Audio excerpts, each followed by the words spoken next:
And welcome in, everyone. Thank you so much for tuning in to the Dynasty Force podcast. We are live here on Twitter at Dynasty Force Pod, on YouTube, Dynasty Force Podcast. And if you are watching, you can see I'm not with my usual cohort today, but I am with someone who is new to the podcast, but we are so happy to have him in. Nate Christian, is Christian your last name, or is that just a Twitter thing? It's Okay. my last name, yeah. Okay, great. Nate Christian at Nate NFL on Twitter. How is it going today, buddy? Thank you so much for coming on, and we're definitely glad to have you for this sort of conversation. Yeah, I am always happy to talk rookies, so thanks for having me. I love just getting to talk about rookies and the scouting process. And, 29 days from now, we got the NFL draft, and it is circled on my calendar multiple times because it is like Christmas for me. So I am so excited. Yeah, my wife hates the draft more than most people because of how I commit myself to watching it and trying to pay attention throughout the whole team and see who trades up and what they give up to get a certain player and all these different facets. We are getting into full rookie mode on this podcast in the coming weeks. As Nate mentioned, 29 days until the draft. So we got what's beyond this, I think, 4 more episodes. So we also have in the coming weeks, we have a running back rookie review, a rookie wide receiver review, a rookie quarterback and tight end review that we'll do in the same episode.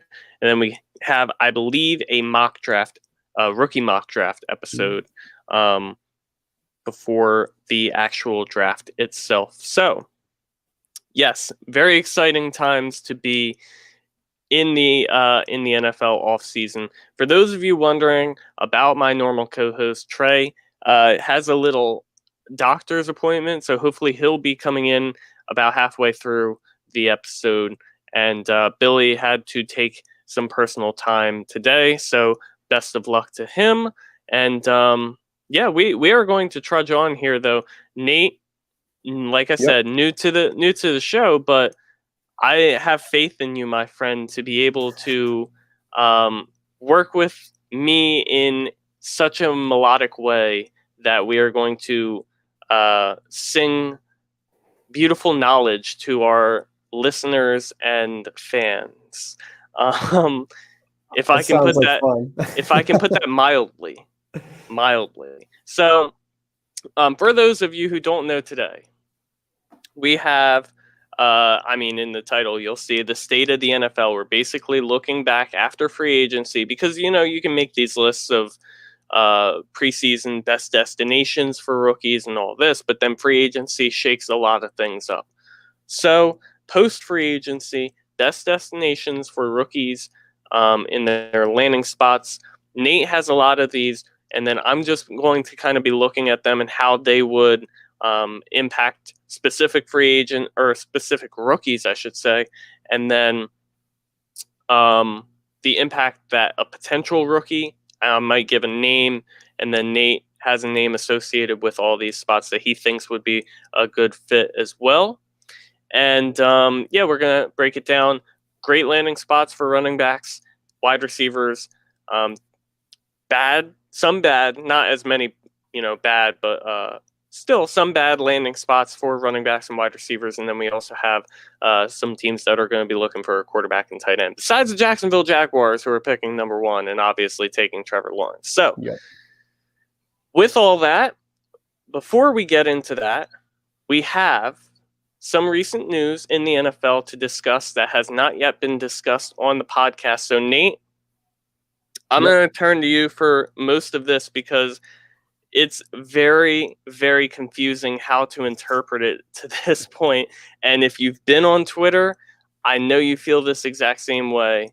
So the San Francisco 49ers traded up from number 12 to the number 3 overall pick. They gave up, like I said, the number 12. They also gave up a 3rd-round pick, 2022 first, and the 2023 first in order to get the pick.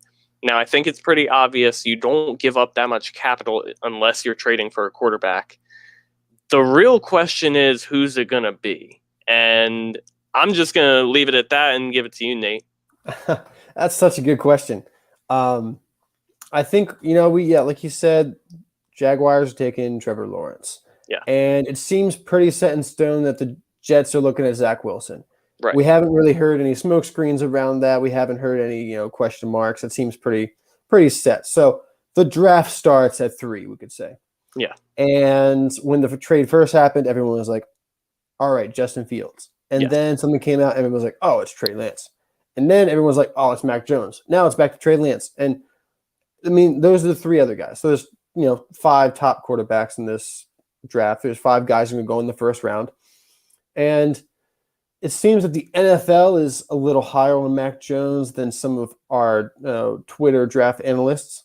And I think that's because an NFL team appreciates a quarterback prospect that can come into a team right away and start. And Mac Jones can do that. He can, be that day one starter, but he doesn't give you anything different than Jimmy G does, really.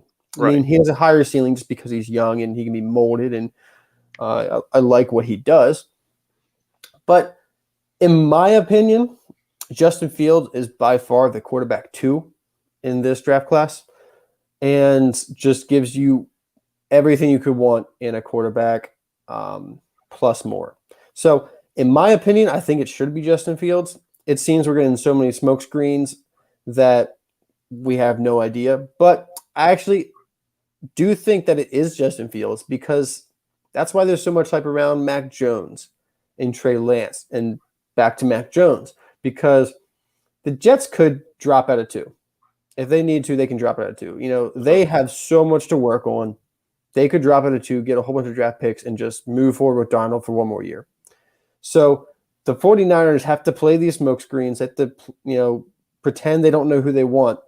That way, like the Panthers or the Falcons sitting behind them are like, oh, okay, cool. So Justin Fields is still going to drop to us. We don't have to worry about trading up. Right. If they were actually trying to get Mac Jones, I don't think the Falcons or the Panthers would necessarily be, competition to pick Mac Jones. Mac Jones was a candidate to fall to 12 already. Exactly. So for you to give up so much capital in order to get to 3, it really doesn't make sense for you to draft Mac Jones there. Yeah. Also, like I said, he for a team that is in a competitive space, the 49ers not in rebuild. The only reason they were picking at 12 is because they had, the most injuries in the league last year. Yeah. Their entire team was decimated. So it's not like they're in a rebuild and they're looking, to grab their guy they can develop down the road, like maybe Trey Lance. Mm-hmm. And when you're trying to win, you want something different than what Jimmy G can give you for the next 2 years. Then it's not really going to be Mac Jones.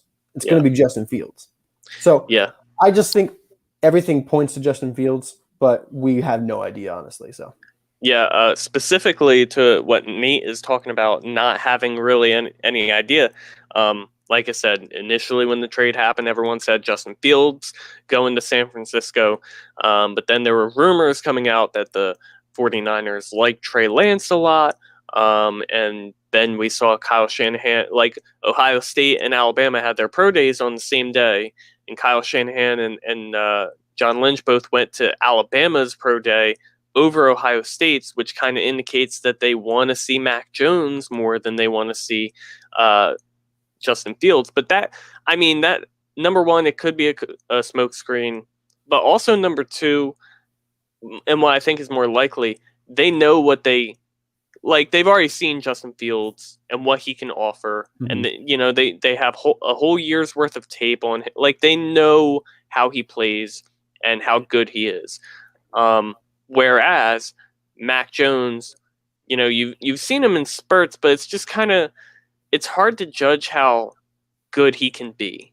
And maybe you would go to that pro day and you would see something different. Maybe you would just go to the pro day and you'd be like, okay, I can really see his talent on display here. This sticks out. This makes me change my opinion of Mac Jones. So that's one thing that would be in consideration. I know a lot of people are, comparing it to Washington when RG3 was at the quarterback position. And when he was actually healthy and he was doing well for the Kyle Shanahan offense, I've mentioned it plenty of times on this podcast. No one can run the ball like Kyle Shanahan. You put a running quarterback into that position like Justin Fields, it only accentuates that. So I really think the pick will be Justin Fields. And this was only speculation that I saw by NFL Update on Twitter, which is at My Sports Update on Twitter. But it's very likely that the 49ers offered the same package to the Jets, because I don't think they would have chosen to settle at 3. They would have preferred 2. They obviously weren't going to get number 1, but they would have preferred 2 over 3 with a package like this. So I think if the Jets were going to trade down, they would have already done it. And I feel like the whole community, like they would have done it in this trade. Because what are you hoping for? A similar package, but with a worse team? It's just a weird thing to kind of, look at and sit down on. Yeah. As far as, go on. Yeah, so I agree with you. I think, I think you make some great points. And I think for them to trade up to 3, they are happy with Justin Fields or Zach Wilson. Yes. On the off chance that the Jets pick Justin Fields, they're happy with their second option, whether that's Zach Wilson or Trey Lance or Mac Jones. Right. But they have to have at least 2 quarterbacks not named Trevor Lawrence that they like at 3. Otherwise, that was a dumb move. Yes, exactly.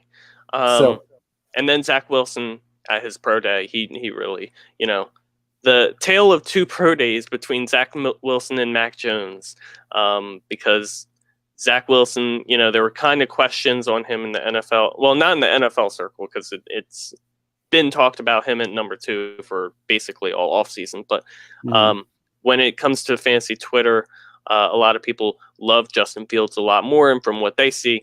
But now we're kind of looking at it like, okay, maybe we can justify Zach Wilson a little bit more at number 2. Quick question for you, Nate, not really related to the trades, but the Jets there at number 2, do you think they should draft Zach Wilson and kind of reset, or should they stick with Darnold and see where that takes them for one more year? Like you said, one more year, so they would. I doubt they're going to activate the 5th-year option before this season, and in that case, they would have to pay him if he does really well, or if he does mediocre. They kind of have to decide what to do next season. So if you were the Jets in that position, what would you want to do? I would pick option C, which is draft Justin Fields. But if I had to pick one of the 2, as much as everyone likes to say that Darnold has the potential, and I still think Darnold has some potential. He's probably going to end up somewhere on a second contract, and he could have a Tannehill like resurgence at some point. But if you're a team that is either rebuilding or trying to be competitive, then a rookie quarterback on his 4th year of his rookie deal is not how you do that. Yeah. Because quarterback is the most expensive position. You win, you can build a great team with a rookie contract. So getting a rookie quarterback in the 1st round with that 5th-year option, it just makes too much sense from a team building standpoint. So at this point, unless you're already putting, 2021 season, throwing it out, and you're already looking to 2022, if they were, playing this season and then, look at Sam Howell or Spencer Rattler next year, then fine. Stick with Darnold, call it a whatever year. Right. But, I don't think the players want to do that. So you draft Zach Wilson or Justin Fields. Yeah. And I often hear, and it often plays out, new coaching regime comes in, and quarterback changes tend to happen. And the Jets are a perfect position to be able to make that happen. So, yeah, the San Francisco 49ers. Now, based on that, this is also a Dynasty show, and a lot of you already have Jimmy G on your Dynasty rosters. So what happens to him now? To this point, the 49ers have said they don't plan on trading him and that he is their starter for 2021, which, by the way, kind of alludes to a Trey Lance pick a little bit more, maybe, because he would be the type of quarterback to sit down a year and learn behind a guy like Jimmy G and potentially offer upside beyond him. But I mean, we'll see how it plays out. Because if it's Justin Fields, my personal opinion is that Jimmy G will be the starter, but at some point they're going to make a switch because Justin Fields would be just too electric to keep off the field, and then Jimmy G, the offense would just kind of be looking. I don't know. I don't want to say how it did last year because they were missing a ton of people at different points last year. George Kittle was injured separate times. A few weeks to start the season, then most of the season midway through. Deebo Samuel really didn't play last year. I mean, Brandon Ayuk, another year of growth. So is Raheem Mostert too. Mm-hmm. Like that offense is going to look a lot different. So, man, I don't know. Quick, question to you, Nate, here. For this season, is Jimmy G someone you're just trying to get rid of, trying to get whatever you can off of him? Yeah, most likely. There's the off chance that he ends up traded. People love talking about New England. Love New England, but they got Cam. Yeah. They're not going to trade for Jimmy G, not this offseason. Maybe it's not a huge upgrade. Yeah. No, and I mean they can grab him next offseason if they want to, even cheaper probably. Yeah. If Cam doesn't work out this year. So, I mean, I get it. He's going to start week 1 if I had to guess. Right. Does he start week 17? Week 16? Probably not. Mm-hmm. Even if it's Trey Lance. I could see Trey Lance coming in unless they're, coming into the playoffs and they've been, they're like week 18, I guess now. If they're like 14-3, then yeah, Jimmy G's going to, he'll play the entire season. Yeah. And the 49ers are a good team, so it's very easily, we can see them having a great year and whatever quarterback's pick staying on the bench just to, for the continuity. But Jimmy G, it's too late to sell him, honestly. Yeah. It probably was late to sell him before the trade. Now it's nearly impossible to get any good value for him. Right. So at this point, you're probably just going to keep him on your bench. You get, the weeks you can out of him and just hold on to him because he will probably be in a better spot at some point in the next year or two, and then you can flip him. Yeah, teams will become desperate for quarterbacks, and they will make the moves to sign a guy who has shown abilities as a starter in the past in a guy like Jimmy Garoppolo. So, yeah, that's I like the breakdown there for all sides for the 49ers. Now, obviously, if the 49ers are trading up, a team has got to trade down, and the team that had the number 3 overall pick in the Miami Dolphins did trade down to number 12 for only about 20 minutes, though, until they traded up again with the Philadelphia Eagles. The trade on that one is basically a mid-round pick swap and a first next year going to Philly from Miami. So Miami goes from 3 to 12 to 6. Philly goes from 6 to 12. And then San Francisco from 12 to 3. So there's been a lot of different things that I've heard from the Philadelphia. I really haven't heard much about the Miami, what they're going to do. I guess, obviously they weren't looking to take a quarterback, so it was smart to trade out of 3. But at number 6, we can only imagine that it's going to be an offensive playmaker like Jamar Chase, Kyle Pitts, probably one of those two should they fall to him, maybe a Penei Sewell. I could see a Sewell, yeah. I think it's one of those 3. Right, and one of those 3 should be there for them at 6, so that would be a good position for them. I mean, personally, I feel like Pitts would be the worst kind of fit, because I feel like he would kind of have to play out of tight end. Mm-hmm. But maybe, we'll see already have with Gesicki there. Yeah. And Gesicki's not your traditional tight end. Gesicki doesn't block. Gesicki is a slot receiver. So, I mean, Kyle Pitts can block, but that's not necessarily where you want to have him line up all the time. So I don't know if the 2 tight end system works as well with like a Pitts and Gesicki, because they kind of would I don't know. It's just They're not like it's just a they're weird situation. yeah. It's not like Jonnu and Hunter Henry where they can both kind of do a Yeah. little bit of everything. Yeah, it would be weird to It's not the try to break Gronkowski down. Hernandez duo. Yes, definitely, and with Tua instead of Brady too. There's so many question marks there. Man, so at 6, like you said, Sewell would be a great pick because he'd be beefing up the offensive line, really building around Tua. They also still have the 18th overall pick, so they could potentially grab another. I know there's going to be some tackles and wide receivers on the board there too, so likely whatever they don't take at 6, I would imagine they take at 18. So that's another situation, or a running back, and has been another thing that everyone has talked about in the second or in the middle of the first for them. So for the Dolphins, I mean, I guess it's solid, and it just kind of, like you said, ensures that they get one of those 3 offensive playmakers. For the Eagles, there was some rumors that they were not super serious about it, but potentially kind of looking up to trade up to take Zach Wilson. But when they kind of realized the Jets were were more inclined to take him and the cost and all that involved, they decided not to. And then I also saw that the Bengals were apparently looking at a guy that the Eagles wanted. And for that reason, the Eagles decided to trade back thinking, okay, well, the Bengals are going to take him, so we're not even going to have a shot at him. So we might as well just fall back even further and pick up some extra picks. Yeah. I would imagine that guy would be Kyle Pitts, in my opinion, because I feel like Kyle Pitts... One of the 3 that we mentioned for the Dolphins. Right, yes.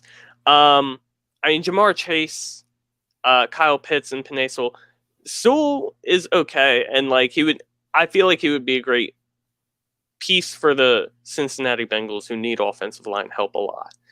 But I also feel like Kyle Pitts would change the entire offense for Cincinnati as well. Like, I feel like Kyle Pitts would be, I don't know, the impact of Kyle Pitts might just be better than the impact of Penei Sewell for that sort of offense. I don't know, maybe any speculation there? I've been talking a lot about what they could do. I get it. And like, if from a fantasy football perspective, it's exciting. And from a NFL fan watching football, it's exciting. But once again, if they're smart, they have to realize what kind of team they are. They're not ready to compete in the AFC North, let alone the AFC and the entire NFL. Yeah. We saw what happened to Andrew Luck. You don't protect your quarterback, they get hurt, they leave, they retire early, they don't last. And they spent the first overall pick on Joe Burrow. He tore his ACL last year because he was like the most sacked quarterback in the league. Sewell is 20 years old and considered one of the best left tackle prospects to come out in the past 5 or so years, at least. I don't think you can pass on this guy. I think you have to grab him. I know Kyle Pitts is like a generational prospect at tight end. I know Jamar Chase is also incredible and has that chemistry with Joe Burrow. But you can find a really good wide receiver at 201 or 205 or whatever they have. And they did last year when they took T. Higgins. Exactly. And they got T. Higgins. And they got Tyler Boyd. So it's not like they're struggling for wide receiver help. And they definitely do need upgraded tight end. But just watching that team last year, they have to upgrade offensive line first. Because if they're going to compete in 3 years, 2 or 3 years, they need an offensive line. They can grab a rookie wide receiver in 2 years and have someone slot in as their wide receiver 3 or whatever they want. Left tackles. Especially left tackles who are as good as Sewell and 20 years old. Yeah, I think Sewell would be the best pick. Though, that said, I'm an Atlanta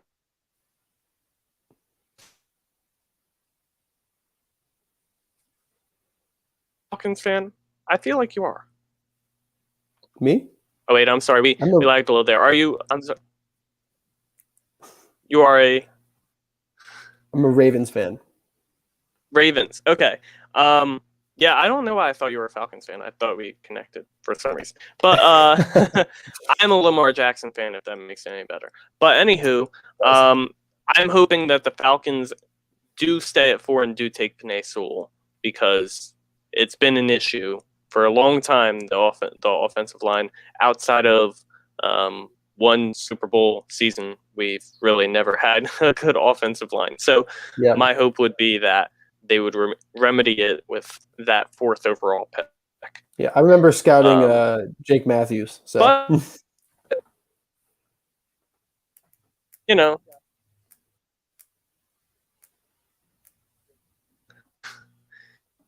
yeah, Matthews has been solid for the Falcons, but never anything fantastic. And I feel like Sewell on the left side would be fantastic. So, yeah, that's basically all of the NFL news. And no big time fantasy related free agency signings. I don't really think anyone is left out there that would be seriously worth talking about, even for deep dynasty rosters. So let's just head into today's main topic, which is the state of the NFL, basically the review of the free agency period and the impact that it has on the rookies. Where are the best rookie landing spots now? Where are the worst? So, Nate, I'll head over to you. I don't know how you want to do it. If you want to start at 5, you want to head down to 4, you want to go the opposite direction. Where's the best landing spot? It's up to you. Let's hear you kick it off here. All right. So it's kind of hard to actually give the order of these landing spots because things will change through the draft. But looking at it right now, I'll start with 5, and I'm going to go with, this might seem like a random one at 5, but the Denver Broncos as a landing spot for a rookie running back. Interesting. It's a sneaky one. I do like that landing spot. Yeah, the landing.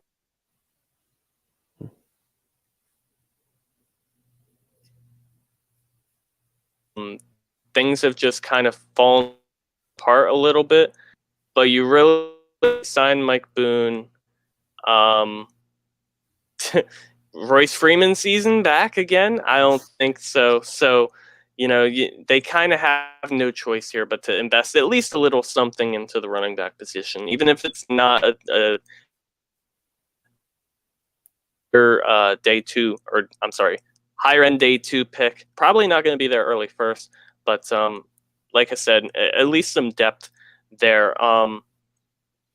It's hard to say a running back I feel like that would fit well, because I feel like it would have to be and Melvin Gordon. I don't know what Melvin Gordon really is right now. Like, in his career, he's been a good pass catcher, a good touchdown scorer, a good short yardage back, but an inefficient back at the same time. And last season, he really didn't catch the ball too well. He was just kind of a horse on the ground. So, what really is Melvin Gordon at the moment? I feel like you would want to pair him with a pass catcher, but then again, Drew Lock doesn't throw to the running back. So, I mean, what do you really pair with a guy like Melvin Gordon? I feel like maybe a guy, if I had to make a guess, maybe a guy that would benefit mostly in short yardage situations like Javonte Williams or something, who can just kind of pound it and get a little.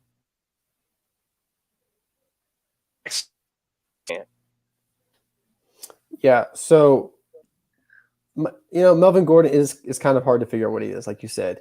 And another issue is, like you said, Drew Lock doesn't throw to the running back, because there's so many times that he had a check down option and just didn't use it. Yep. And that offense would be a lot better if he started using his check down off, on those plays. So we'll see if that changes this year. That said, the offense would be a lot better if Drew Lock wasn't the quarterback. So we'll see if that changes this year. Yeah. But actually, so my rookie running back, I'm going to go ahead and put with the Denver Broncos. A day 2 guy, probably round 3, maybe late round 2. Michael Carter. So Javonte Williams' teammate. I think Michael Carter would be a good complement to Melvin Gordon and would actually be able to take over that lead role in 2021 when Melvin Gordon's a free agent.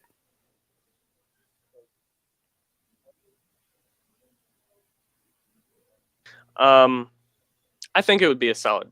I mean, it's not some place where I'm like super excited. Like if my rookie running back goes to Denver, I'm just kind of You know, I'm not super excited either way. But maybe you could look at that 2021 outcome and hope, or post 2021 outcome, I should say, kind of like an AJ Dillon situation. Yeah, where you would be hoping for the future and him to have the whole backfield. It would make welcome Michael Carter cheap. Oh yes, definitely. Like here is a AJ Dillon stan here in the group now. Trey Tyndall at FF.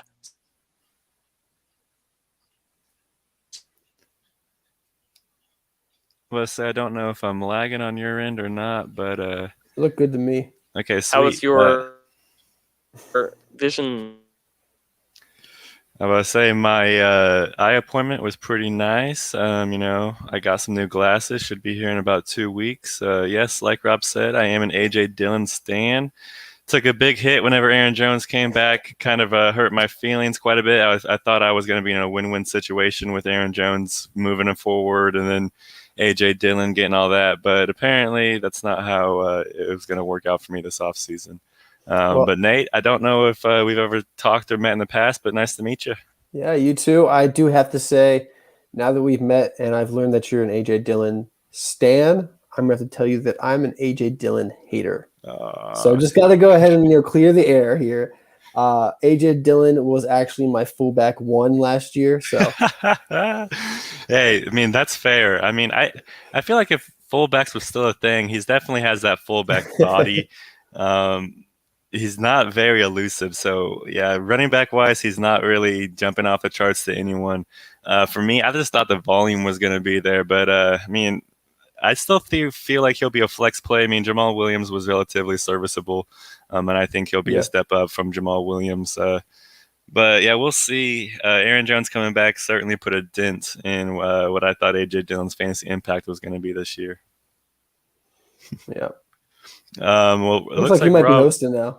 Yeah, well, it looks like Rob disconnected. It's kind of good that I jumped in here then. But yeah, his internet seems kind of shoddy. I heard him going in and out, so I didn't know if it was my internet or anything. But is there anyone who you're a big stan of that I need to be aware of? I like Deontay Johnson a lot. I like Laviska Shenault a lot. Those are guys from last year's class. If you're thinking about this year's class, I like Michael Carter a lot. We just talked about him. Okay, so for Deontay, so I bet you're pretty bummed out whenever Juju came back. I didn't think Juju was going to come back either. It's kind of like that Aaron Jones thing, kind of came out of nowhere. I think it was a pretty dumb move by Juju. I understand. He wants to bet on himself and then try to get a big contract next year when the salary cap goes up. But I don't know if the Steelers and Big Ben are the place to go and bet on yourself for having great numbers. So I just don't get it. But hey, I'm not an NFL football player, so. Dang, Rob, it looks like you got a nice haircut. Got a freshly trimmed beard, it looks like, too. Listen, I didn't talk about this on the podcast. I was hoping that my beard would grow in a lot since last week. So literally, after the podcast last week, I go in, I'm getting ready to shower. I'm got to trim up my beard a little bit because it was getting a little out of control. You know what I'm saying? So I get my razor, which, it has the little adjustable head on it for, you can choose the setting to shave on. And normally I have it on a 6, but this time, for some reason, I didn't look at it before shaving. And I went literally all the way down my face. And then I realized that it was on a 2 instead of a 6. Oh, and it was just too embarrassing. I had to commit, and yeah, So I don't we're a think I've little ever seen it this trimmed up we're a before. little too short now, but give it some time. We'll be back. We'll be better than ever. But yeah, it is sad boy hours, and until then, like I said, disappointing that I had to share that. So you shouldn't have even brought it up, Trey. Shake my Hey, the head. YouTube listeners will notice. I noticed it instantly. So um, Trey, first of all, I apologize for my internet connection. I'm going to blame COVID, even though we probably would still be doing it over StreamYard if COVID wasn't a thing. So, regardless, I'll still blame COVID. damn you, But Kobe. Trey, we just talked about Denver. Nate mentioned it as the fifth spot for him for kind of the best landing spot for a rookie running back. Do you have that in your top five? I mean, for running back wise, it's kind of hard to pick and choose a place because there's so many good running backs in the league right now. Outside of like three or four places, anywhere that anyone's going to go, it's going to be kind of they're going to have to contend for the spot. I mean, with Philip Lindsay leaving, I mean they still got Royce Freeman there, so it's going to be interesting to see exactly if anyone could cover rollout. But I mean, I could see if someone gets drafted there being serviceable there. I mean, they didn't really like to use Royce Freeman last year, and Melvin Gordon, we all know what he's capable of. So, I mean, I like the spot with 5 for Nate. I mean, I don't hate it. Yeah. I think it's a sneaky one. Mm-hmm. Sure. Nate, would you like to move on from number 5 onto number 4, the bigger and better? Sure, bigger and better. So at number 4, I'm going to go ahead and say the Pittsburgh Steelers. Yeah. That's a popular landing spot, but I don't Definitely. think it's top 3 because the Yeah. offensive line is just not what it used to be. Right. James Conner last season behind that offensive line, really just no push behind them, you know. You would have to look at his yards before contact for that, which I don't currently have up. But yeah, I mean, like, I'm sure it's not great. And James Conner's also yards after contact weren't great. So I feel like you would definitely, in that sort of position, you would need a yards after contact sort of guy. And I mean, we've all kind of thought about Najee Harris being there in Pittsburgh. I think that kind of works well together. You know, Derrick Henry 2.0, as we like to call him. Trey, what are your thoughts with Pittsburgh, and how might they improve the running game too? Pittsburgh is an interesting spot. I think Pittsburgh, I like what Nate said about, it's probably not quite top 3 because, the offensive line's not going to be able to make that running back be serviceable. But, I mean, I think that the volume will be there. They just signed Kalen Ballage.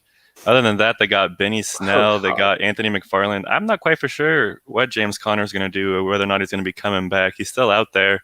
So I don't know if he's going to try to come back cheaper, but I'm not even quite for sure if Pittsburgh wants him back since he wasn't very good at all last year. I would like to see someone land with the Steelers because I feel like they have to add someone. I don't really expect them to go into the season with those 3 running backs. And if they do, I don't really see their offense being good, and they'll probably be dropping back 40 plus times a game. Yeah. Nate, what was the name that you associated with the Steelers? Najee Harris, because he's going to be one of the best at, creating yards after contact. He's a guy that, if he gets hit behind the line of scrimmage, he's still going to get a couple yards. He's not going to have many negative plays. And he also, has plenty of pass catching upside. He actually, has a play style somewhat similar to James Conner where he can, hit, inside the tackles, go outside, has enough speed. It also has that pass catching upside. So I think he would fit really well with the Steelers offense. Definitely. I like definitely. that a lot. Can I make a guess as to who number 3 on this list would be? Not quite number 1.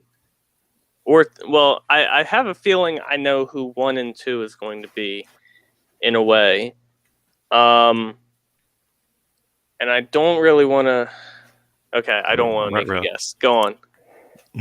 All right. So my number 3 landing spot is Cardinals. Okay. Now Even with Chase Edmonds there, if the they draft someone in the first 2 rounds, Chase Edmonds is dust. So yeah. So I thought of the Cardinals, and I thought of another team who I know is going to be in this top two. But honestly, I thought the Cardinals would be top two because I feel like they have a lot to offer with Kyler Murray. Rushing quarterback does make things easier on a runner. Though, the receiving upside is kind of capped in that situation. Plus, they did a little more to help their offensive line this offseason. They traded for Rodney Hudson. I do believe they signed a tackle as well. So, like I said, they've worked on their offensive line a little bit. So it would be a really good landing spot. You may have mentioned this to me previous to the start of the episode of I don't know if he was just an example or who you were actually projecting to go there, but I won't make the guess. Instead, I'll let Trey make a potential guess. Trey, do you have a list? And if you do you have the Cardinals in that top three, and where would you have them? And who might you think is like optimal for the Cardinals? I have the Cardinals in the top three. I'd probably have them at number 3, just because they got Chase Edmonds and Eno Benjamin there, not really anybody else. Bringing in AJ Green, I feel like that's going to help out the receiving core a lot. I mean, they got 4 good options with Hopkins, AJ Green, Larry Fitzgerald, and Christian Kirk now. So their running back's going to be pretty nice. Rushing quarterbacks kind of, I don't know. I try to stay away from drafting their running backs just because, like Lamar Jackson, I mean, like he steals so many red zone touchdowns from everybody. But Kyler Murray, he does the same thing too. But if I had to probably guess, I would love to see Travis Etienne go into the Cardinals. Yep, that is who I have. I think he just fits that spread offense so well. I don't think the Cardinals are going to have a lot of, rushing attempts. I don't think they're going to have a lot of volume in the rushing game. So, but, Etienne doesn't need a lot of attempts to be, efficient. He's a very efficient back. He has his big plays. So he doesn't need a lot of attempts on the ground, but that pass catching upside with Kyler Murray and the Kingsbury offense would just be, great for any PPR leagues you're in. That would be a great landing spot for Etienne or any, like a Michael Carter also, any of those pass catching upside guys, they would do really well there. As far as 1 and 2, I'm pretty sure now. Okay, I said this last time. I do think I know who they are now. Right.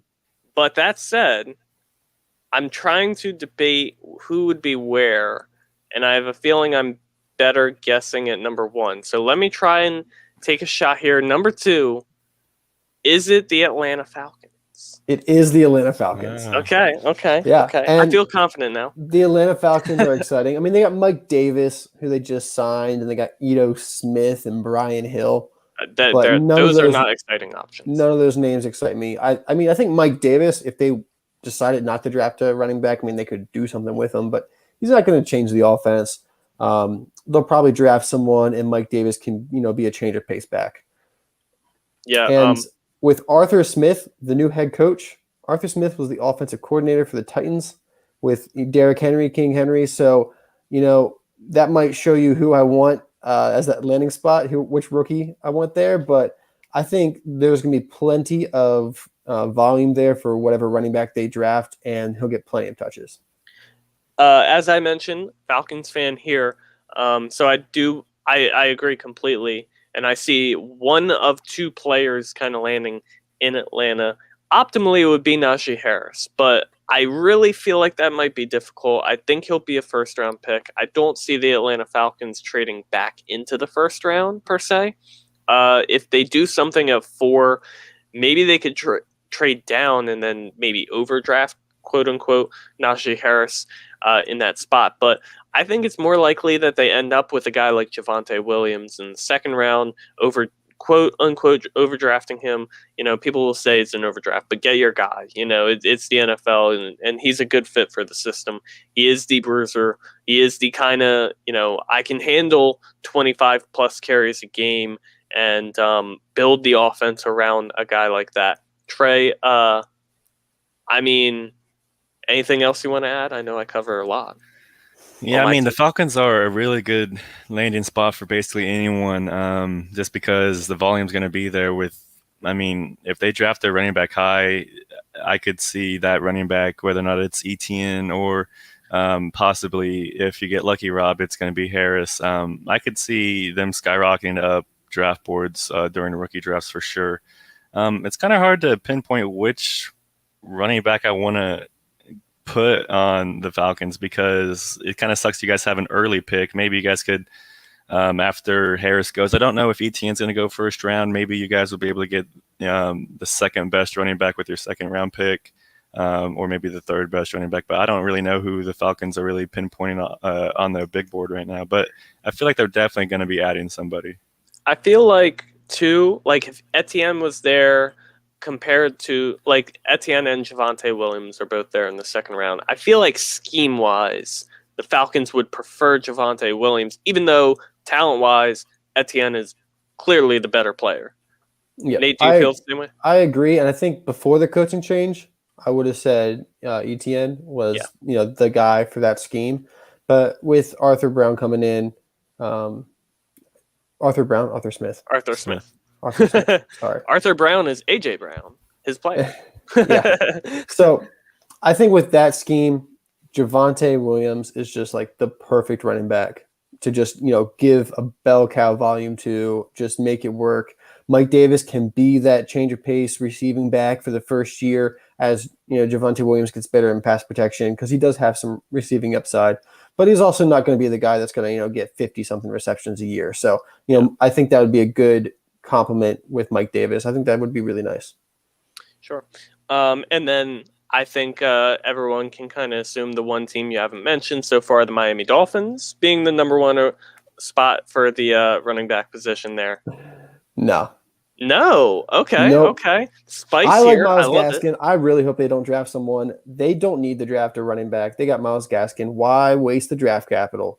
Capital? My Dynasty team completely agrees with you, but this makes me very interested to hear who you do have number one. I think that this team is by far the number one landing spot for any rookie running back that has day one or day two draft capital, and that is the San Francisco 49ers. Because if they commit to a running back in the first 3 rounds, that guy is going to be fantasy gold. It's going to be the Clyde Edwards-Helaire of this year. Now, I'm not necessarily saying they're going to draft someone in the first 3 rounds because it doesn't seem like a Kyle Shanahan thing to do. They'll probably draft someone in the 6th, 7th round and bring in like 3 undrafted free agents and just see what happens. Yeah. But if he drafts someone in the first 3 rounds, it's got to be the number one landing spot because if he's committing the kind of draft capital to a running back, he's going to use him. He uses Mostert. He liked Coleman. He liked Jerick McKinnon. None of those guys have really given him exactly what he wants. I think he goes out this year. He's trying to win. He grabs that running back because we've seen what the running backs last year did. It took them a couple games, but by the end of the year, if you had one of those top running backs in the draft, you can win games with them. They can lead your team. So I think he goes out there, he drafts someone, day 2 probably, and just rides them to victory. So I'm loving the San Francisco 49ers as the number one landing spot for a running back. I actually think, I mean, like, perfect. Like, it would be absolutely, if they drafted a rookie running back, man, like, it would just be, like, a lower-end running back who's still taking, like, day 2 would kind of just shoot up boards and be like a Keyshawn Vaughn last year. Like Keyshawn Vaughn ended up being a late first-round pick in a lot of rookie drafts just based on landing spot. And pre-draft assessment was kind of out on him. But, and things haven't worked out so far, but that would leave the potential for things to work out. Trey, any further input? I mean, we all, like I mentioned already too earlier, no one runs the ball like Kyle Shanahan. So having a specific leader of that backfield would just be insane.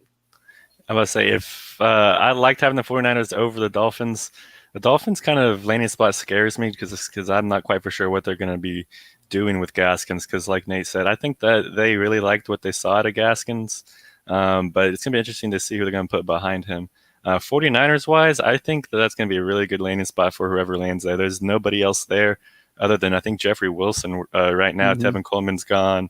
Jerry McKinnon's gone. Raheem Mostert's a free agent still. I think Mostert is still on the contract. Yeah, I think he signed a 2-year extension last year. Interesting. Okay. Yeah. Well, either way, I feel like they probably got what they got out of Mostert. They're not really going to see anything else. He's older. I think he's like 27 or 28. So they're definitely going to be looking to hit the reset button at that position. Yeah. Did you have a name associated with that one you would just love? I did. Yeah.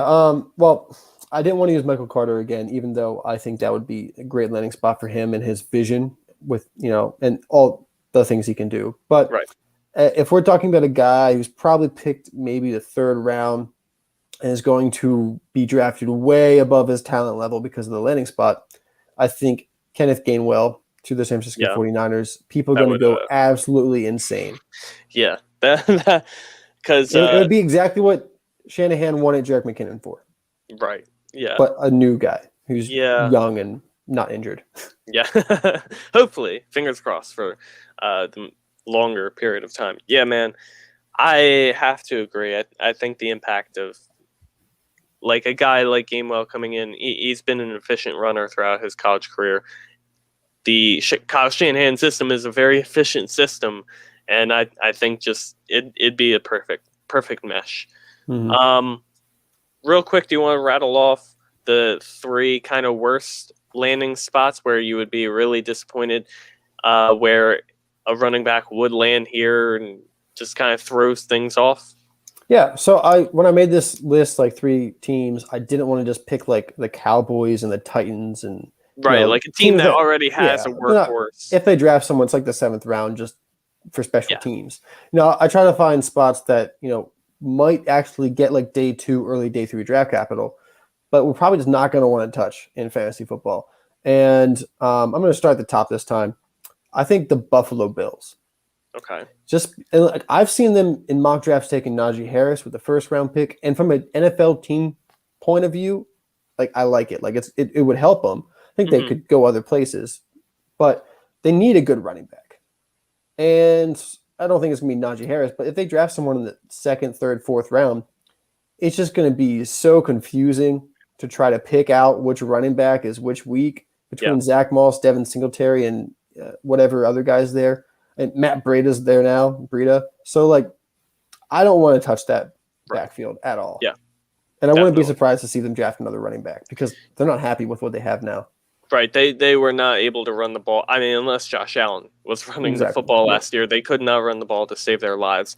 I agree. If it were a 1st round pick, I feel like that would make things a little easier. But I would not expect it to be a 1st round pick because Zach Moss and Devin Singletary, while they haven't been great, they are good at certain things. Decent. I mean, they're not below average. They're just not above average. Yeah, and they're not gonna, you need your offensive line to kind of compensate for some of their weaknesses as well. So actually, when I was thinking about my weakness or my worst landing spots potentially, Buffalo did come to mind, and I thought that might be a little hot takey because everyone would want to say, "Oh, like Buffalo would be a great spot because they don't have a great running back." But I think it, like you mentioned, it would just make things a little confusing. Yeah, is there anything you want to add to that, Trey? No, I mean Buffalo would definitely be on my top 3 worst landing spots. Basically, just because the volume might not be there. Like Nate was saying, they got Breida, they got Singletary, they got Moss. Whenever Jones was linked there, I didn't like that for Jones just because, he's easily the best one there, but you still have to expect them to give Singletary and Moss at least some touches. So I would not like any running back going there, especially since they invested, I think, a 3rd or 4th round pick on Zach Moss last year. So, they still think highly of him. So. And it was a 3rd round pick on Devin Singletary the year before, too. So a lot of investment in the running back. Any others on that, Nate? Yeah, so my 2nd worst landing spot for a running back that I think is probably going to have, once again, like maybe day 2, early day 3 draft capital, the Houston Texans. And long term, it might not be a bad landing spot, but man, do you want to? You're not going to touch a rookie running back that's sitting next to Mark Ingram, David Johnson, and Phillip Lindsay, not because you're scared of those guys, but like, I mean, Yeah. what's that going to look like on a day-to-day basis? Shout out, is it Shevin? It's Chev. Yeah, Chevin. Shevin, no one. Nate the GOAT. So, Nate, I'm sure you appreciate that as he's, showing up during your Houston Texan rant. But I do agree. Trey, do you want to pitch in here a little on the Houston Texan thought? I'm going to say Nate is 2 for 2 on my worst landing spots as well. I have the Texans on there. We'll see if he gets my last one. I kind of even forgot Mark Ingram landed there until he said it. I was just saying that because of David Johnson and Philip Lindsay. But yeah, with Mark Ingram there, I don't really feel like they need to. But I mean, with the Texans, I feel like they have to get younger at all the spots. So they're probably looking at the running back position. But I mean, the Texans are pretty set at running back. They got, Lindsey for the speed, and then Ingram for the pounding, and David Johnson just to do whatever they want with them. But I would not be surprised if they do use a high draft pick on a running back, though. Yep, it's just going to be murky at best with the Texans. But you're right. I mean, they got to get younger. I mean, I don't know the direction of the Texans. I don't know if they even know the direction. So they're probably going to just kill some rookie running back's career. Yeah, honestly, sounds like the Texans. It sounds like, imagine they draft like a 4th rounder, and it's some guy that everyone on Twitter loved. Say, just for example, say if it was like Jamar Jefferson. I mean, everyone likes him. Goes to the Texans, and he's not going to do anything, and then they're going to draft someone a year or 2 from now, higher. So they're probably going to kill someone's career, unfortunately. Yeah. Final ad here, Nate. Final running back piece. Yep. So I got the Chicago Bears because David Montgomery's there. He, I believe, is on the last year of his rookie contract. Tariq Cohen is there for another year or 2. I think he signed an extension last year. He did. And then they drafted. They didn't draft. They picked up Damian Williams. Yeah. I mean, and they're probably going to use him. So this is another team that has to get younger, because I don't think David Montgomery is a guy you sign to a big second contract. So they're going to have to draft somebody. And once again, it might be a rookie that ends up looking good in 2022, but it's going to be rough to touch this year. Yeah. One point I will say is I do believe Montgomery has 2 more years on his rookie contract. I believe it's a 4-year deal, and it's still a 4-year deal for 3rd rounders. I wanted to make sure I wasn't wrong there. But yes, 2018 was when he was drafted, and I remember with all my hype around him during that off season. So yeah, man. Trey, any other pitch-in thoughts on the Bears there? Were they your other 3rd worst landing spot? I say the Bears were a pretty solid spot. I would not like if anyone got picked there, but my last spot was the New York Jets. Just because, if someone gets drafted there, I think they might get the volume because all they really have is Tevin Coleman. But until I see something positive coming out of the Jets, I'm not really gonna be looking to add any rookies that get drafted there. It'd be interesting to see. They're probably gonna go with Zach Wilson. So I don't really know how much they're going to be running the ball. I feel like they're just going to be giving him as many reps as they can, kind of like what the Bengals did with Burrow last year. Yeah. So I'd be looking to stay away from him, and I would be looking to get Tevin Coleman on the cheap because I'm not quite for sure what the Jets' plan is at running back. Yeah, who knows the Jets' plan? Period.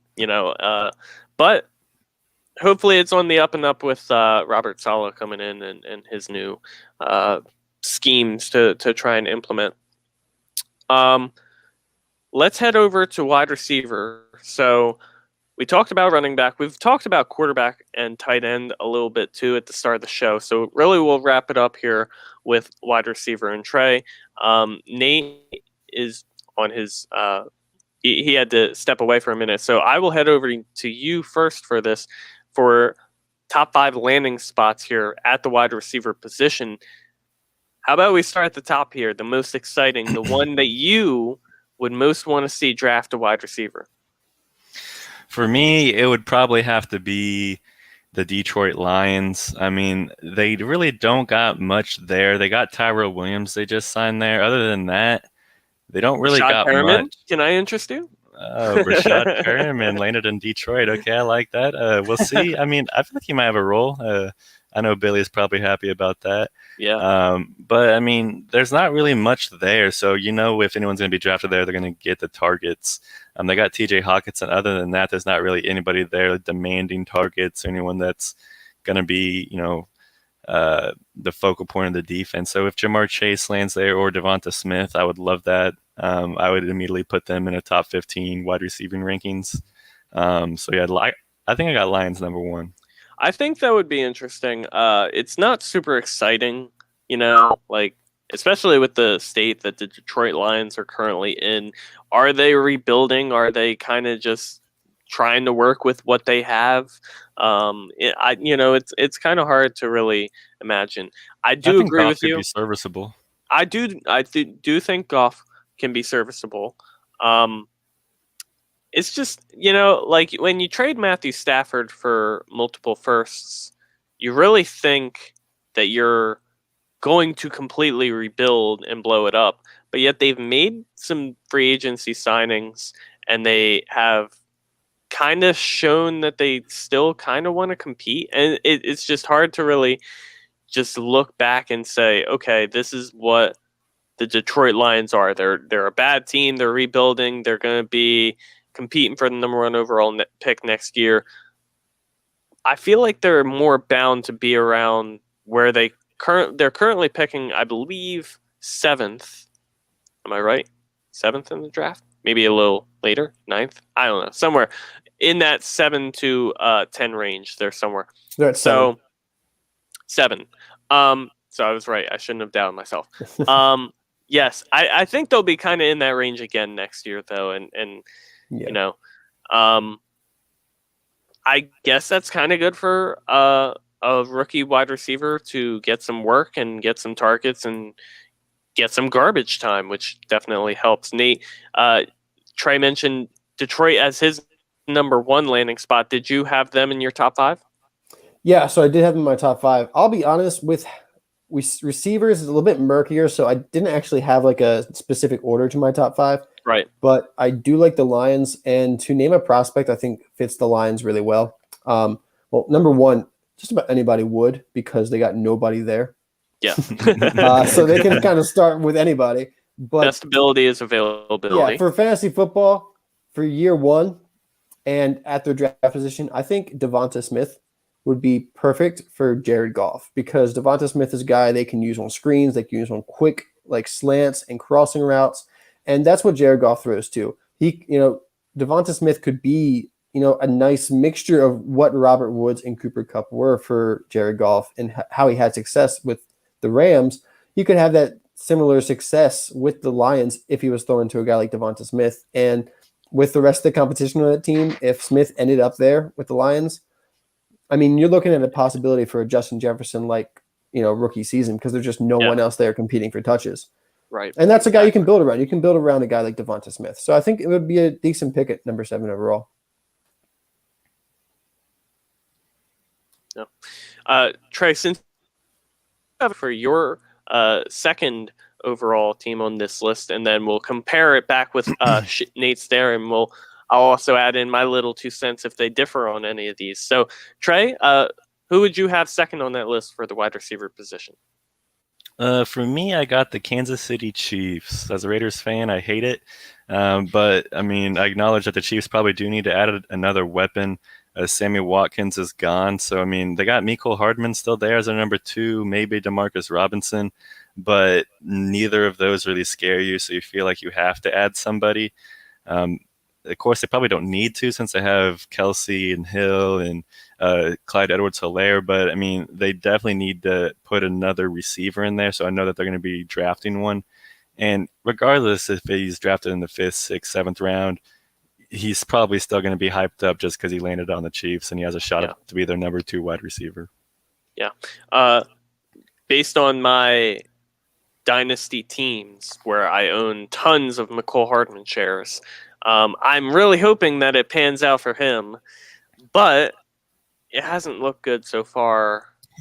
So I'm just kind of we'll see. We'll see. Post draft, if they don't sign anyone, I'll hold my head high and I'll say, look at these McCole Hardman shares. Maybe I'll sell them right then. Maybe you'll sell them right before the draft. We'll see. We'll see. Nate, were they in your top 5? Kansas City Chiefs? They actually aren't. Interesting. I get it. I mean, I think they're going to draft somebody. I don't know. We saw them draft Clyde last year, so I mean, they're kind of a wild card to do whatever they want. If they draft someone in the first 3 rounds, then it's gonna be pretty exciting. But I think Trey is totally right. They're probably going to pick someone day 3, and that person's going to go like in the second round of rookie mocks, rookie drafts, and totally unnecessary because if you're the wide receiver 2 on the Chiefs, it's not like it's not as good. Hardman, Watkins, Robinson, Pringle, all those guys, if you put their production together, I mean, it's not as impressive as it sounds, like when you just say, oh, you get catching passes from Patrick Mahomes, because between Kelsey and Hill, they get so many targets. They get so much of that volume. And then Clyde Edwards-Helaire going into his second year, I think is going to get a good amount of volume too. So, whoever they draft is going to be the 4th target on their team. And it's still a decent flex at times probably. And it's a guy that's going to be exciting, but I think whoever that is probably going to be overdrafted. For sure. Interesting. I have to agree with Nate there. And I agree that on Trey, your end and your argument, but it's more so for actual fantasy purposes and what I'm kind of looking for. If I look for, or if I see the Chiefs invest that kind of capital, the low end capital in a wide receiver, I'm probably going to be looking to avoid them, especially at the cost that's bound to happen myself. So I would tend to avoid the Kansas City Chiefs should that landing spot happen based on the price that they would pay. Now, if they spend a first round pick on a wide receiver, that changes things. So, we would be having a completely different discussion then, but I don't expect that. And I don't think a lot of people in the industry expect that either. Trey, your 3rd team on your list. I don't know if Nate commented on his second team. I feel like he just tore apart my Chiefs argument. So I think it would work best if you went through your 5 and then any that you don't have. Yeah, and that Nate does have, he'll mention them afterwards. All right, since his are kind of not numbered. Yeah. All right, so for number 3, I have, let me see, I just thought of it. I just had it in my head. It was it was the Philadelphia Eagles. Sorry about that. I think that with Jalen Reagor there, I mean, they're going to be looking to add somebody else. With them trading back, I'm not quite for sure who they're going to be targeting. I thought probably they were going to be drafting Jamar Chase or Devonta Smith. But with them trading back, I don't think Chase will be there. Smith might be there. So I think they'll probably get left with Waddle, but I don't hate that. I think Waddle will be pretty nice in their system, maybe even Pitts if Pitts lands there. But I think the Eagles are be looking to add somebody. They just let go of Alshon Jeffrey. They got J-Jaw still there, but nobody really of note to scare you. So I think the Eagles would be a pretty good landing spot. Jalen Hurts is murky, but I mean, the targets will be there, and so will the playing time. Yeah. And Nate, I imagine the Eagles are in your top 5. Yeah, the Eagles are. They definitely need someone to come in and help Hurts if he's going to be the franchise quarterback. I liked Reagor last year, but wasn't too impressed with the rookie season. I think he can kind of, I think the entire Eagles team was pretty rough last year, so I'm not going to hold it against him. But he does kind of fulfill a field stretcher role, not like your possession guys. I don't think he's going to necessarily get a ton of volume, as like a chain mover. So I think that's kind of the wide receiver they're going to be looking for in the draft. I don't know, like at their position at 12, it's kind of hard to figure out which receiver they're going to draft because I think Devonta Smith and Jamar Chase are both gone.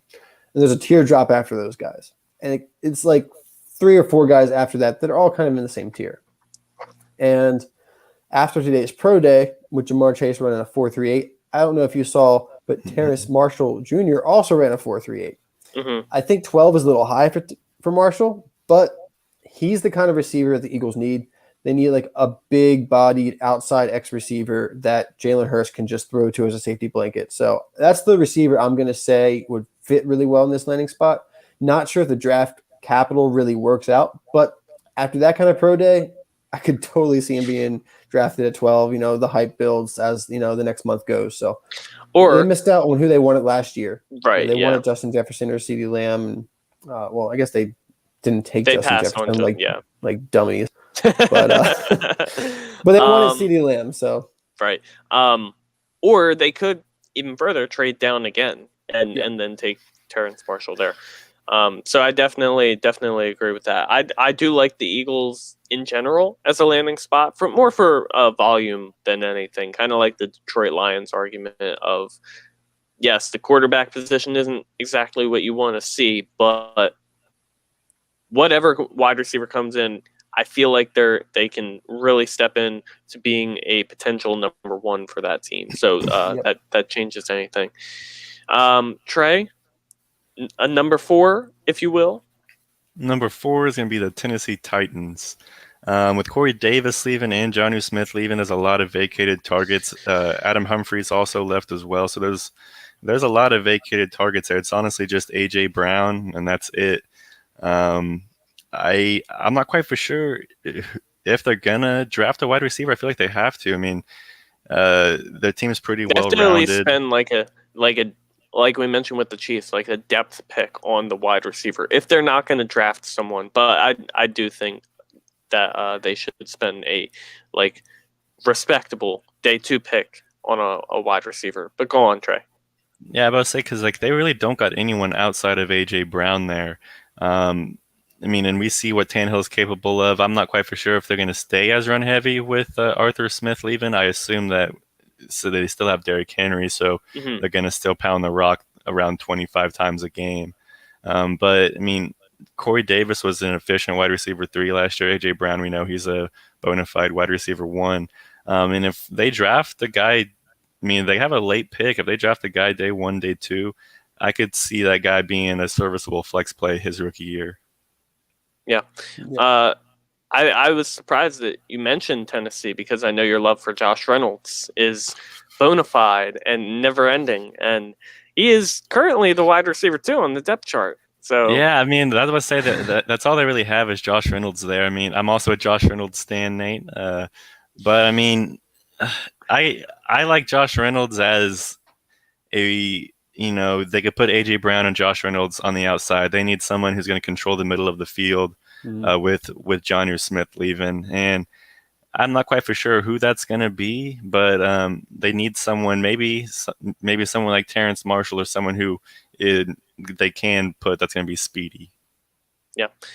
Nate, again, I'm pretty confident that Tennessee would also be on your list based on the holes that they lost in the offseason. Yeah, I think this is a pretty obvious one. It's on my list because, I mean, filling the Corey Davis production is going to be pretty important. A.J. Brown's obviously a stud, but to run the kind of offense they want, they need an efficient receiver that they can get to off of play action and that can kind of control the middle of the field, as Trey said. So I think this is definitely a place. And we might see someone at the end of the first round. Last year, I think some of the receivers dropped a little bit more than we thought they would, like that top tier. And the first round, at the end of it, we started seeing them all go. So we might see something similar this year. I think Chase and Smith go higher than Lamb and Judy did last year. Or I guess, Ruggs became the first guy. Before, but he wasn't. Yeah, thanks, Nate. He wasn't one of the top guys. I appreciate that as a Raiders fan over here. Yeah. They could also use him better. So I want CeeDee Lamb. But if I had to pick a rookie to go to the Titans, I like Rashad Bateman a lot. And I think that kind of is the draft capital at the end of the first round. He's such a technician with his route running, and he can sit on the outside. He can go into the slot. I've heard some people compare him to Keenan Allen. I don't do a lot of player comps myself unless I'm super confident in him. So I just brush it off on other people. I'm like, I heard someone say they did this. Right, yeah. So I heard someone compare him to Keenan Allen. He has just such great route running. And if you believe what you see on Twitter and what these people post, I mean, he ran like a 4.39 or something apparently like last month. I don't believe that at all, but that's what they say. So I think he Yeah, would really fit that Corey Davis role, and he could be a very efficient, wide receiver 3 flex rookie yeah. year. The amount of people that ran sub 4.4s this offseason is I just know that's what I'm insane. saying. It's like it's hard to trust anything without the combine. I always Right. like to Mhm. add like point 0.1 or like 0.05 on their time. I feel like that's a little bit more realistic. Yeah. Trey, your fifth and final one. Then we can kind of hit the spots that we wouldn't like to see real quick and wrap it on up here, since Nate and I kind of talked earlier about the quarterbacks and the tight ends who could go kind of early in the draft based on the trades that had happened. But Trey, if you want to round it out here with your fifth team that you would like to see draft a wide receiver. I fought long and hard. It was between two teams. I wanted to put my Las Vegas Raiders in there, but I want to maybe say, give Ruggs a chance. We just signed John Brown. We got Brian Edwards. We hopefully won't need a receiver, but we'll see. But I'm going to go with the New Orleans Saints. I've never been a big Traquan Smith guy. I don't think he's a number 2 whatsoever. They also just lost Sanders and Jared Cook, so they have a big vacancy in targets there. I know a lot of people like Marquez Callaway. I don't really think he's anyone special. I think that they do need to bring somebody in. They love Adam Troutman, but outside of Michael Thomas and Alvin Kamara, there's not really anybody there that really scares you. So I would love to see them invest maybe a late first or possibly their second round pick in a guy. I would love to possibly see like Rondale Moore go there. I think that he'd be pretty good in that system. But I would like to see the New Orleans Saints add somebody because I think Jameis needs him. Yep. I actually have this in my top 5 too, especially with Winston most likely being the starter next year. I think they brought him back to be the starter. It'll be an open quarterback competition, but I think Winston is the starter at the end of the day. And he definitely needs someone to throw to other than Michael Thomas. I'm not a huge Traquan Smith fan myself. I do like Good. Marquez Callaway a bit, who had some flashes last year. I think he gets some good play this year. But I agree. I think Rondale Moore in the Sean Payton offense could be so exciting. And Sean Payton would be able to manufacture touches for Rondale Moore, get him the ball. And then once you get more of the ball, I mean, it's easy from there. So I think that'd be a great fit. Yeah, I mean, I like the Saints. It may look like we lost Rob. Who knows? So we can go just go right on to the bottom 3 landing spots that we like. I actually did have one more spot because you had the Chiefs and I didn't have the Chiefs. Yeah. My other spot is actually the Dolphins. I was thinking about the Dolphins. Devontae Parker, he's like 28. He's not. He had one good year. Hey, we're waiting for that sixth year breakout. Okay. Yeah, I mean, he's not the wide receiver 1 you want your franchise quarterback to be relying on. And Preston Williams has certain flashes, but can't get on the field. He's undrafted, so he doesn't have any draft capital to rely on. He's not going to be the guy either. So outside of Gesicki, who are you having Tua throw the ball to? So they're going to draft someone. I will say this: they did sign Will Fuller. I'm not a big Will Fuller guy. They do have Will Fuller. I'm not quite for sure what it's going to look like with Tua. I know Tua can throw the ball down the field, but definitely not as good as Deshaun Watson. Yeah. So Fuller kind of fits that down the field threat. I know last year at times he actually was like a possession receiver, which was interesting because we haven't seen that before from him. So I mean, they could go into the season with Devontae Parker and Will Fuller, but with the trade back, I feel like they're trying to build around Tua, and that's not the 2 guys I would necessarily want Tua to have to rely on, especially with that defense and the rest of the team. They're a playoff team, so I don't think you want to rely on those 2 guys when you get into the playoffs against the best teams in the AFC. I think Jamar Chase at pick 6 would be great for them. He not only can stretch the field, as we saw by his maybe slightly exaggerated 4.38 today, but he's one of the best contested catch guys out there. He has such strong hands. He just absolutely dominated the SEC as a 19-year-old. So he's a guy I think you can build around. He can kind of fulfill that Devontae Parker role that, Devontae Parker's still there, but is not a guy you want to rely on for the next 2-3 years as your your franchise quarterback sitting his prime, So I think Jamar Chase comes in. It's almost like a Dallas Cowboys situation last year where we had three, good receivers. It's a discount version of that with Will Fuller, Jamar Chase, and Devontae Parker. But, I think they could get something going there with that. So, do you have any ideas of where you want Kyle Pitts to go at all or anything like that? So for me, I would love to see Kyle Pitts go to the Bengals, but I think that it would be smart for them to draft, the O lineman as opposed to, Kyle Pitts. But I want the Bengals to either draft Kyle Pitts or go out and acquire Zach Ertz. Either one of those would be awesome. I think Zach Ertz would be a solid get for them. I like Kyle Pitts a lot to the San Diego Chargers. That'd be really nice. LA Chargers, I should say. But there's so much hype now that I don't think Pitts lasts to 13. See, like I was making this prediction like 3 months ago. I was like, oh, okay, at 13, Chargers are going to grab him. But there's no way he makes it past outside the top 10 now. So now I'm like, I don't know where I want him to go.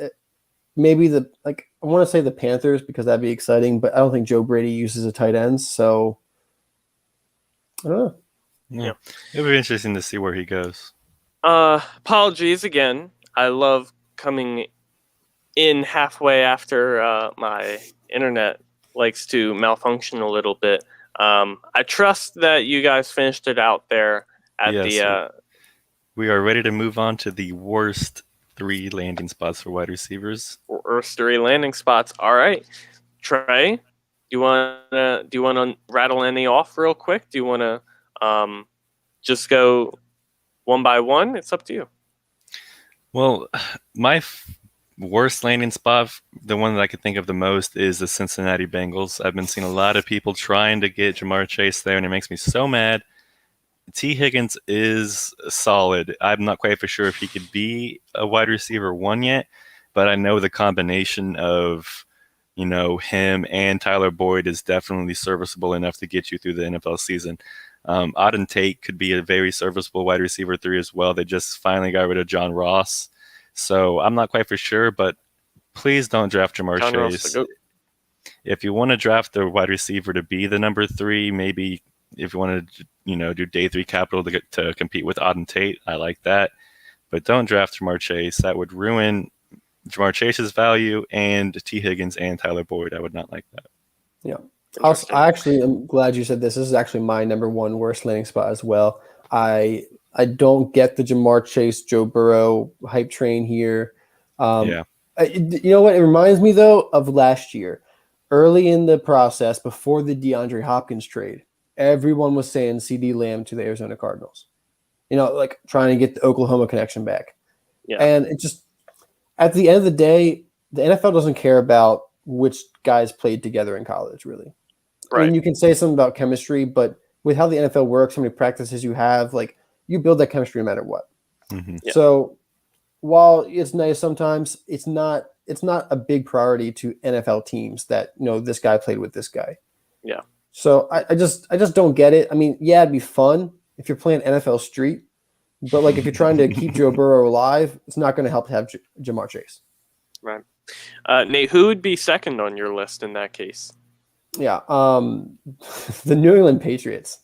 I feel that. Do I have to say too much more? I mean, no. That's where receivers go to die. So hey, they don't need another one. They got N'Keal Harry. That's all they need. They got a bunch of average Joes, man. I would say New England was my number 2 as well. I mean, synergy right here. I would say I'm not quite for sure if they're going to draft one since they just spent a lot of capital. But if they did, I would be really upset. I'm a big N'Keal Harry guy as well, Nate. I have 100% ownership. I don't know why. There's a trend here, man. In 15 leagues I'm in, I got him in every single one. I don't want you to like any players I like. Yeah, I was say yeah. And then Kendrick Bourne, Nelson Aguilar. I'm so happy my Raiders did not re-sign Nelson Aguilar, especially at that price tag. I mean, they got a bunch of people that that Bill Belichick's going to put in there. So if they draft somebody, I don't think they're drafting anyone day 1. So if they're drafting one day 2 or day 3, I know that. I mean, he's going to have a tough hill to climb up, to get those targets, just because Bill did spend all that money on him this offseason. Yep, I feel that. let's see if you guys can connect again on your third and final worst landing spot I'll have for Nate wide go on this one. I want to see who he receivers. says. All right. So, I mean, it's hard to guess like which are the worst landing spots for wide receivers because wide receivers change so quickly. You know, Mhm. we would have said last year the Bengals were a terrible landing spot. And look, T. Higgins now is, like going as like one of the top 12 wide receivers in dynasty startups. Mhm. So I'm going to go ahead and say I'm pretty confident this would be a bad landing spot. I'm going to say the LA Rams. And it's not going to be high draft capital, but I would expect them to try to replace Josh Reynolds. And if it's, third round or day 3, it's not going to be that exciting. Cooper Kupp and Robert Woods are both locked in for at least like 3 more years. They both signed extensions last year, which capped Van Jefferson's ceiling. And I think Van Jefferson's going to be a really solid 3 there. So I think anybody they would draft this year is going to be just limited to a 4 wide receiver 4 role and not really have any upside anytime soon because all 3 of those guys are there for the next 3 years. I like that. Mine, I'm going to go with the Minnesota Vikings. Earlier on in this month, I saw a lot of people saying that they were going to maybe go after Devonta Smith, and I thought that would have been crazy. I mean, they said that maybe they're going to be moving off of Adam Thielen because of his contract and all that stuff. If they don't have Thielen, I would love that as a landing spot for wide receivers. But if they have Thielen and Justin Jefferson, I wouldn't want anyone else to land there, even though they don't have anyone else besides them. And they just got rid of Kyle Rudolph, so there's a lot of targets there. But with them being a run-first team, I think that with Thielen and Jefferson, I don't think there's very many more targets to go around. Yep. Yeah. That's good. If I had to pick a landing spot between the 2 of them that I would like least, it would probably have to be... I would have to say the Minnesota Vikings just because I know they want to run the football a lot more. Also, Kirk Cousins. I mean, yeah, Kirk Cousins, Matt Stafford, the difference between them. Yeah, it's interesting though, because I feel like both of those teams, like there would be a narrative around them where guys would probably still want to invest and try to create an upside for those sort of guys. So I don't think it would necessarily be the end of the world for the fantasy community if someone was drafted there, but it definitely would not be appealing, and it's not something that I'd be super interested in buying in. Yeah, so I can see it now. I can see someone going there to the Rams in like the 4th, 5th round, someone that like people like. And it's like, oh, but Matthew Stafford's going to be throwing the ball. It's okay. He'll be the wide receiver 3 over Van Jefferson, and there's going to be tons of targets. But like, no, the Rams are one of the most run-heavy teams last year. And yeah, they have Stafford now, but Stafford's never been super efficient. And I think that's what's going to change. He's going to have less volume, but be more efficient. With the Rams, lots of play action going on. They never had play action in Detroit. So it's going to be a different Matthew Stafford. So outside of Woods and Kupp, it's going to be really hard for anyone else to like be a consistent fantasy receiver out there. I think Van Jefferson can do decently well, but I mean, a guy with day 3 draft capital, not going to be too interesting. Agreed. Nate Christian at Nate NFL on Twitter. Thank you so much for coming in, backpacking the pod a little bit here. Anything you want to shout out before you want to go? Any work you want to give yourself credit to? Tell people where we can find you. Yeah, of course. So right now on Twitter, I'm doing a 30 days, 30 prospects. The 30 days leading up to the NFL draft, I'm going through the top 30 prospects on my big board for Dynasty Fantasy Football, not including defensive players. Sorry to the IDP guys out there. So I've already done 2. Yesterday I did TJ Vasher, who's a wide receiver out of Texas Tech, and today I did Marlon Williams. I love TJ Vasher. Vasher's great, man. I hope he does something. He's gained like 30 pounds though. I love Vasher. He's like a stick out there. So that's awesome. been fun. Check that out. I'm excited for where that's going to go. I'm hoping I can do all 30 days. It's going to take some time, but prospect thread each day, so it's exciting. And are you going from 30 to 1? So is TJ Vasher number 30? Yep. Okay, cool. Yeah. TJ Vasher's not my number one prospect. Hey, I got excited for a second. So you can definitely check out that content. That's gonna be fun all the rest of this month. And then I do most of my stuff over at the Dynasty Rewind, which is a podcast. That's where Chev's from. We're killing it over there, doing a whole bunch of stuff. We have our own Patreon.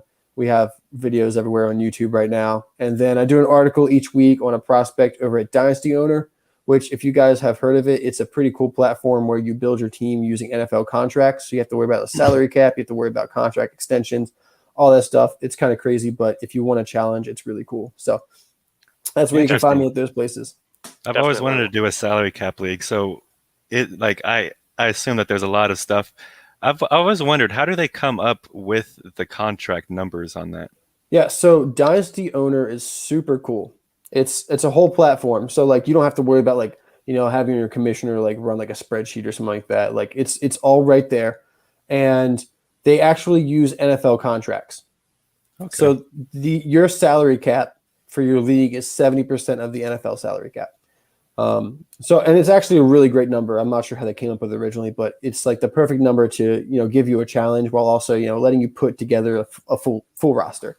So, you love a guy like Russell Wilson for your fantasy football team or Patrick Mahomes, but when Patrick Mahomes costs you $50 million against your cap, you're like, exactly. Okay. He's not the 101 in the startup draft anymore. You're looking at like rookie quarterbacks because like Kyler Murray probably or something like that. You want to save some money. And then once your guy signs a contract extension, you can drop him if you don't want to, but if you don't, a dead cap fee. So it's a little complicated at first, but once you get into it, it is so exciting. It's a great challenge.